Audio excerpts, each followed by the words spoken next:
السلام گائز، کیسے ہیں آپ؟ امید کرتے ہیں کہ آپ سب خیریت سے ہوں گے، خوش ہوں گے، اور ہماری دعا ہے کہ آپ ہمیشہ خوش رہیں، ہنستے اور مسکراتے رہیں۔ میرا نام رحمان انور اور میں مظفر اقبال، اور آج ہم جس ویڈیو پر ریئیکٹ کرنے جا رہے ہیں، اس ویڈیو کا ٹائٹل ہے why is no military coup in India but multiple in Pakistan, کیونکہ ہمیشہ پاکستان میں تو لگے ہیں بھائی، تو اب دیکھتے ہیں کہ انڈیا میں کیوں نہیں لگے۔ ہر ایک کے سوال ہوتا ہے ذہن میں، کچھ چیزیں ہمیں پتہ بھی ہیں، لیکن دیکھتے ہیں فیصل کی ویڈیو۔ اگر ویڈیو پسند آئے تو لائک سبسکرائب ضرور کیجیے گا، اور کمنٹ میں اپنی رائے کا اظہار ضرور کیجیے گا۔ تو کرتے ہیں ویڈیو سٹارٹ۔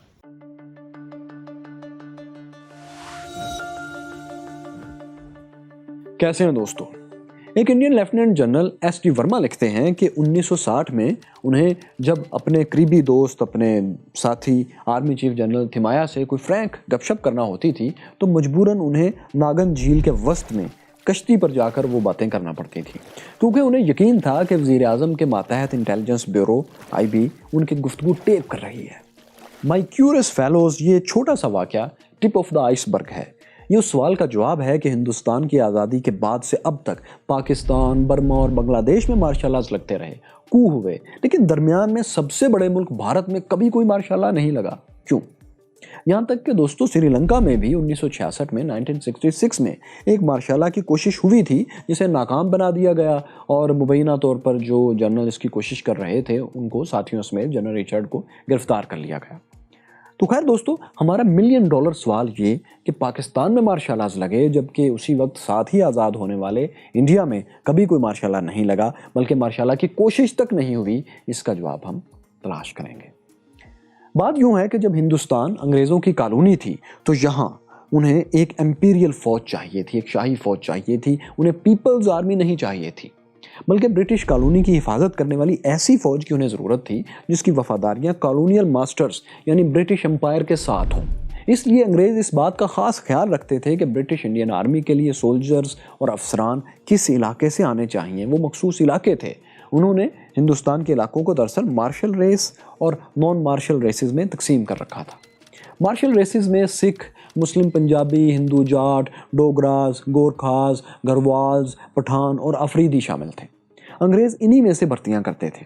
یہی وجہ ہے کہ ہندوستان کی جو برٹش آرمی تھی اس کا بہت بڑا حصہ پنجاب کے پوٹھوہار کے علاقوں سے اور شمالی علاقوں اور نیپال کے گورکھاؤں سے پر ہوتا تھا۔ باقی پورے ہندوستان سے برٹش آرمی کی نمائندگی نہ ہونے کے برابر ہوتی تھی۔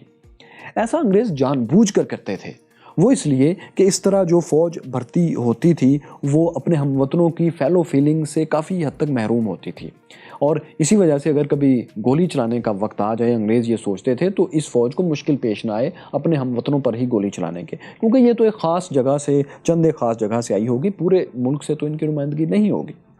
تو فوج الگ پھر ایک فیملی کی طرح، ایک کلٹ کی طرح پرورش پا جائے گی اور ملک سے الگ پروان چڑھے گی، یہ برٹش چاہتے تھے۔ یعنی برٹش تقسیم کرو اور حکومت کرو کا فارمولا ہر جگہ اپلائی کرتے تھے، اور اسی طرح وہ حکومت کرتے تھے۔ تو انگریزوں نے ہندوستان میں جو ان کی سب سے بڑی کالونی تھی اس میں بھی یہی اصول رائج رکھا تھا۔ ویسے باقی جگہوں پر بھی انگریزوں نے ان بیلنسڈ، غیر متوازن فوجیں ہی اسی مقصد کے لیے بھرتی کی تھی۔ جیسے برٹش کالونیز ٹوگو، گھانا اور نائجیریا میں فوج کا بڑا حصہ وہ شمالی علاقوں سے لیا کرتے تھے، وہاں سے بھرتی کرتے تھے۔ اسی طرح عراق میں شیعہ بہت بڑی میجورٹی تھی، لیکن ملٹری میں زیادہ سنی مسلک کے لوگ ہوتے تھے، کیونکہ تھوڑے لوگوں سے زیادہ لوگوں کو انہوں نے کنٹرول کرنا تھا۔ تقسیم کرو اور حکومت کرو، یہ ان کا فارمولا تھا۔ تو ہوا یہ کہ 1946 میں 1946 میں برٹش انڈیا کے الیکشنز کے بعد جواہر لال نہرو مشترکہ ہندوستان کی حکومت کے سربراہ بنے۔ انہیں وائسرائے کی ایگزیکٹو کونسل کا وائس پریزیڈنٹ بنایا گیا۔ یہ عہدہ اختیارات میں وزیر اعظم کے برابر تھا، اس لحاظ سے پنڈت نہرو کو متحدہ ہندوستان کا وزیر اعظم کہا جاتا ہے۔ یہ عہدہ سنبھالنے کے بعد انہوں نے 12 ستمبر کو برٹش آرمی کے کمانڈر ان چیف اور ڈیفنس سیکرٹری کو ایک خط لکھا۔ یہ ایک ڈیٹیلڈ لیٹر تھا، ایک تفصیلی خط تھا جس میں انڈین آرمی کو بڑے پیمانے پر ریفارمز کرنے کے لیے کہا گیا تھا۔ وہ جو نئے اقدامات کرنے کے لیے جواہر لال نہرو کہہ رہے تھے وہ برٹش انڈین آفیشلز کے مطابق برٹش آرمی کو بالکل ہی بدل دینے والی بات تھی۔ پنڈت نہرو کو جواب میں یہی کہا گیا کہ جو آپ مانگ رہے ہیں اس سے تو فوج کا پورا سٹرکچر ہی بدل جائے گا۔ تو نہرو تو یہی چاہتے تھے، اسی لیے خط لکھا تھا انہوں نے. وہ اس بات پر مسلسل زور دیتے رہے اور کہتے رہے کہ اگر انڈین ڈیموکریسی کو بچانا ہے تو یہ ریفارمز تو کرنی پڑے گی. اسی لیے تقسیم ہندوستان کے بعد انہوں نے یہ ساری ریفارمز کی. وہ بہت اہم ریفارمز تھی جو انہوں نے کی. مثال کے طور پر اس میں آپ کو جواب ملے گا کہ انڈیا میں کیوں کوز نہیں ہوتے اور ہمارے ہاں بنگلہ دیش اور برما میں کیوں ہوتے ہیں. ریفارم جو کی وہ کچھ اس طرح تھی. مثال کے طور پر جیسے آرمی چیف کو گورنر جنرل کی کابینہ سے باہر کر کے سیکٹری وزارت دفاع کے انڈر انہوں نے کیا. حالانکہ تقسیم سے پہلے آرمی چیف گورنر جنرل کے بعد سب سے اہم عہدہ ہوتا تھا اور وہ ایگزیکٹو کونسل میں بیٹھا کرتے تھے army chief, commander in chief. Jawahar Lal Nehru نے یہ سلسلہ ختم کروا دیا. پھر 1 فروری 1949 کو ایک حکم کے ذریعے مارشل ریسز کو ختم کرنے اور پورے ملک سے برابر بھرتیاں کرنے کا فیصلہ کیا گیا اور اس کا اعلان کیا گیا. پھر فوجیوں کی ملٹری کی تنخواہوں میں بھی کٹس لگے. باقی سرکاری ملازموں کے مقابلے پہ ان کو لے کے آئے، بلکہ کئی جگہوں پر اسے کم لے کے گئے، اسے نیچے لے کر گئے تاکہ ان کا جو سٹیٹس ہے اس کو ذرا نیچے کیا جائے. ہر شخص فوج کی جاب کو بڑا گلیمرائز کر کے نہ دیکھے.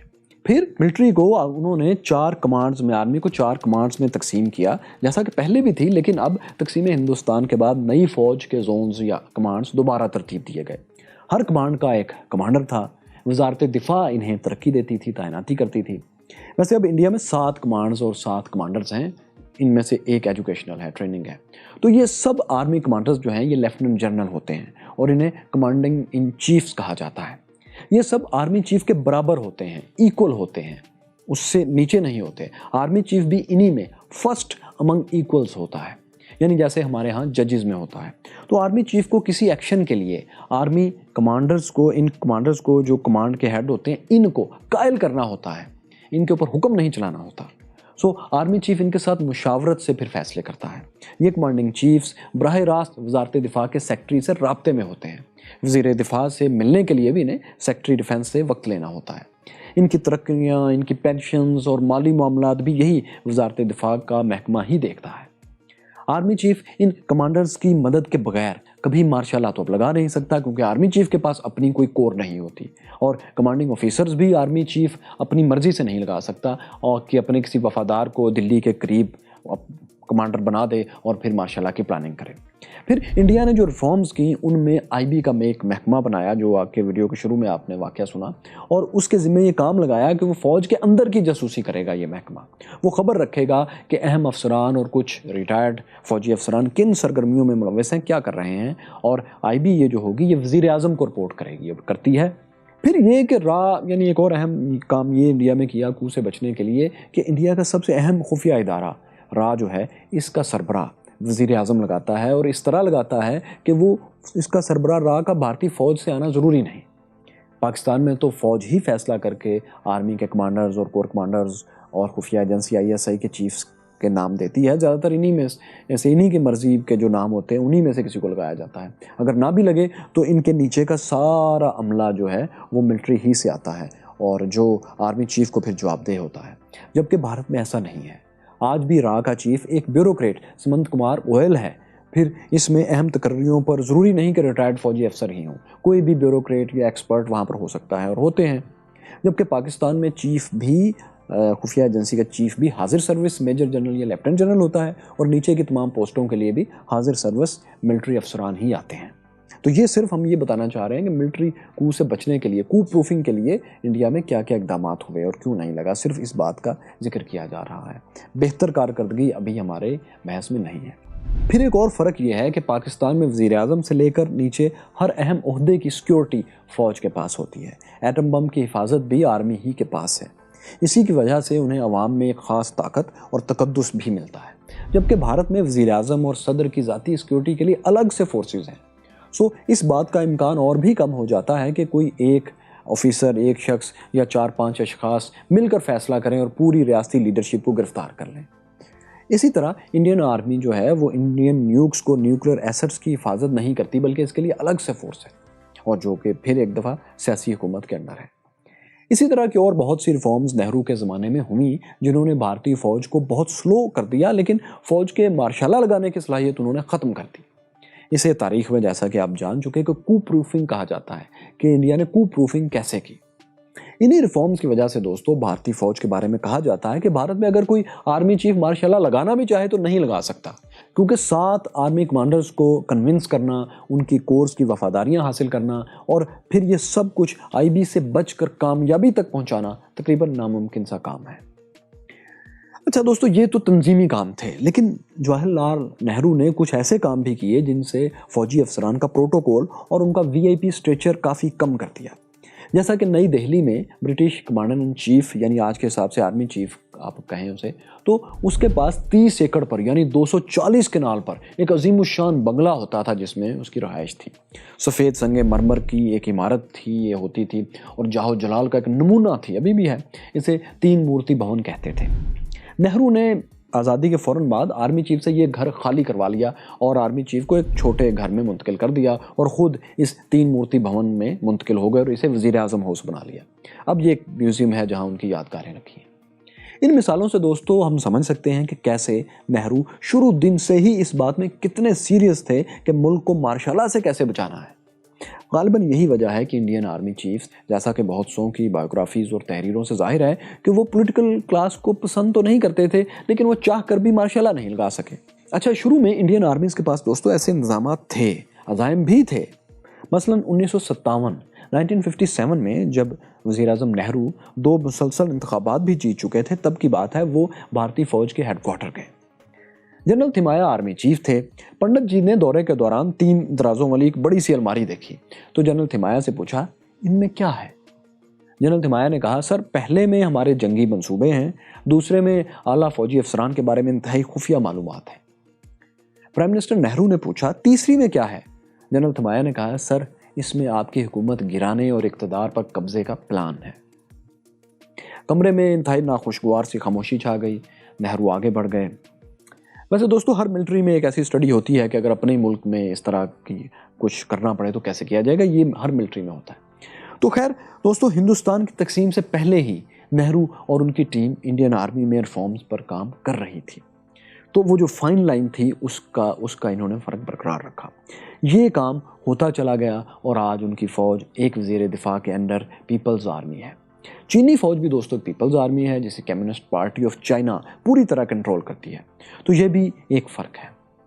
پھر ایک اور اینگل سے بھی ہم دیکھتے ہیں دوستو کہ قیام پاکستان کے وقت معاشی لحاظ سے پاکستان کے ساتھ ایک ناانصافی ہوئی، زیادتی ہوئی، ایسا انجسٹس جس کی وجہ سے بہت سا غیر ضروری معاشی بوجھ ایک نوزائیدہ کمزور ملک پاکستان پر پڑ گیا۔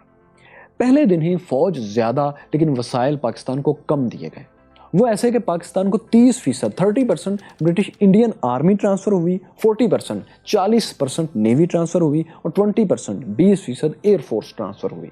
لیکن حیران کن طور پر اتنی بڑی فوج کے لیے جو ریسورسز ہمیں ٹرانسفر ہوئے وہ صرف 17% تھے۔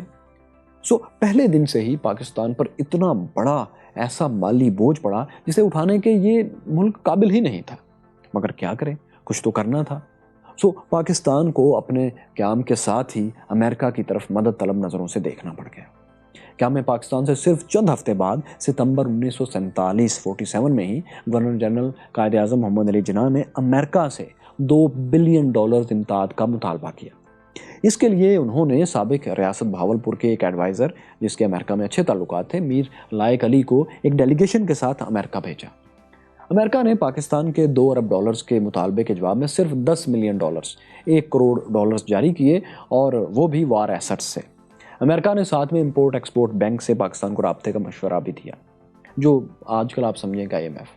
پاکستانی وفد نے فوجی ضروریات کی بھی ایک لمبی چوڑی فہرست امریکیوں کو دی تھی، جس میں $17 کروڑ آرمی کے لیے، $7.5 کروڑ ایئر فورس کے لیے اور $6 کروڑ نیوی کے لیے تھے۔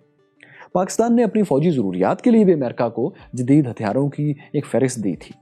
اس فہرست میں سینکڑوں فائٹر جیٹس، 200 ٹرینر طیارے، شپس، ٹرانسپورٹ کروز، گن شپس اور 3 آبدوزیں شامل تھیں، گن بوٹس اور 3 آبدوزیں شامل تھیں۔ یہ بہت لمبی فہرست تھی، لیکن امریکہ نے اسے بھی نرم الفاظ میں ٹال ہی دیا۔ دراصل دوستو پاکستان یہ سب اس مفروضے، اس سوچ پر کر رہا تھا، یہ مانگ رہا تھا کہ بانیان پاکستان، فور فادرز کے مطابق پاکستان ترکی سے لے کر جاپان تک کا جو دنیا کا جغرافیہ ہے، وہاں وہ واحد ملک تھا جو امریکہ کی فوجی مدد کرنے کے قابل تھا۔ پاکستان کا خیال تھا کہ سوویت روس اور امریکہ کے درمیان جو کولڈ وار سرد جنگ چل رہی ہے اس میں انڈیا تو امریکہ کے ساتھ نہیں جائے گا. سوشلسٹ نظریات ہیں نہرو کے, اور وہ اپنے ملک کو اگر کسی طرف لے کر بھی گئے تو سوویت روس ہی کے قریب لے کر جائیں گے. پاکستان ہی امریکہ کے پاس اس خطے میں واحد آپشن ہے, ترکی سے لے کر جاپان تک, اور اس کی مدد سے امریکہ اس خطے کی پولیسنگ کر سکتا ہے. دوستو, قائد اعظم کے بعد ان کے جانشین لیاقت علی خان اور ان کے بعد جنرل ایوب خان بھی مسلسل ہماری پاکستان کی لوکیشن اور سوویت روس کے خلاف اپنی فوجی طاقت کو ہی مارکیٹ کرتے رہے امریکہ کے سامنے. بلکہ ستمبر 1953 میں جنرل ایوب, جب اسکندر مرزا یہ دونوں طاقت کا محور بن چکے تھے اور لیاقت علی خان شہید ہو چکے تھے, اس وقت جنرل ایوب خان امریکہ گئے. امریکیوں نے انہیں اپنی فوجی چھاؤنیوں اور بیرکس وغیرہ کے دورے کروانے شروع کر دیے, لیکن جنرل ایوب مسلسل انہیں کنونس کرتے رہے کہ وہ پاکستانی فوج کو ماڈرن کرنے میں مدد کریں تاکہ وہ روسیوں کے کمیونسٹ انقلاب کو روکنے میں امریکہ کی مدد کریں. سادہ الفاظ میں روس کو گرم پانیوں تک رسائی نہ مل سکے, اس کے لیے جنرل ایوب چاہ رہے تھے کہ ہماری فوج کو امریکہ استعمال کرے اپنے لیے. وہی پلان جو 100 سال پہلے, بلکہ اس سے بھی پہلے, کالونیل انگریز, یہ سامراج انگریز جو اپنے ساتھ لے کر آئے تھے اور چل رہے تھے اس کو لے کر یہاں ہمارے خطے میں, جو ہسٹری آف افغانستان میں آپ جان چکے ہیں ہم سے, تو ایوب خان کے ہاتھ میں بھی وہی تھا. آپ جانتے ہیں کہ جنرل حمید گل بھی آزادی کے بعد ساری زندگی اسی پلان پر اپنی سیاسی اور نیم عسکری زندگی گزارتے رہے. تو خیر, جب امریکیوں نے ان کی بات پر زیادہ توجہ نہیں دی اور انہیں مسلسل بیرکس اور چھاؤنیز میں ہی لے کر جاتے رہے اور انہیں اپنی فوج کی سیر کراتے رہے, تو ایک دن جنرل ایوب سٹپٹا کر assistant secretary of state Henry Byroade کے کمرے میں تیزی سے آئے اور کہا, فار کرائسٹ سیک, میں یہاں بیرکس دیکھنے کے لیے نہیں آیا. ہماری فوج آپ کی فوج ہو سکتی ہے اگر آپ فیصلہ کریں تو, لیکن خدا کے لیے کوئی فیصلہ تو کیجیے.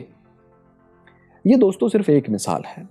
ڈینس کوکس کی کتاب جو پاک امریکہ تعلقات کی تاریخ پر ہے, اس میں قیام پاکستان کے فوری بعد کے بہت سے ایسے واقعات ہیں جو آپ کو پڑھنا چاہیے تاکہ آپ ہماری بنیادوں میں رکھے ہوئے پتھروں کو سمجھ سکیں.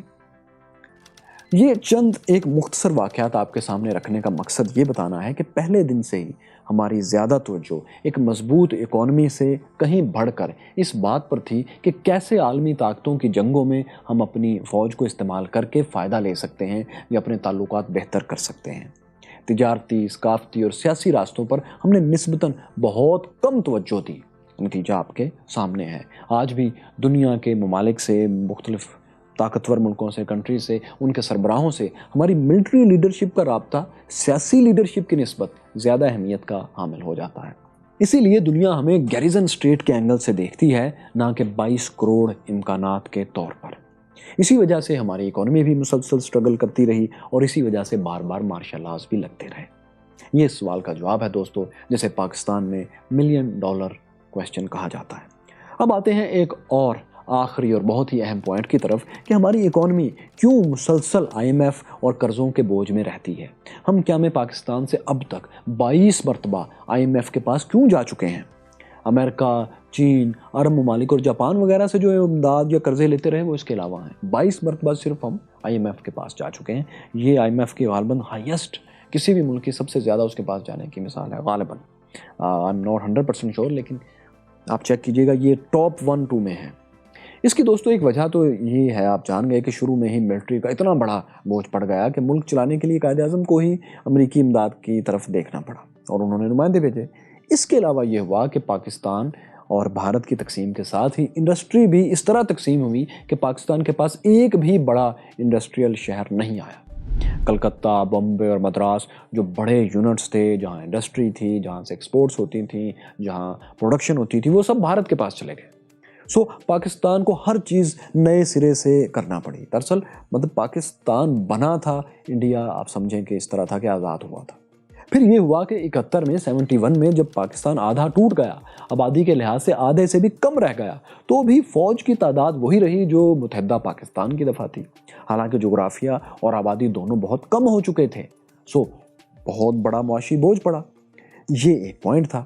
دوسری غلطی جو ہم نے بتدریج اختیار کی, گریجولی ہم اس کی طرف بڑھتے چلے گئے اور پھر سخت ہوتے چلے گئے, وہ تھی ہمسایوں سے اختلافات کو ٹریڈ سے منسلک کر دینا.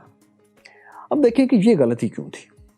دنیا کے وہ تمام ممالک جن میں کوئی دشمنی ہے یا جغرافیائی جھگڑا ہے, وہ اپنے اختلافات کے باوجود تجارت کو, ٹریڈ کو بریک نہیں لگاتے. چین تائیوان سے حالت جنگ میں ہے, لیکن سالانہ 189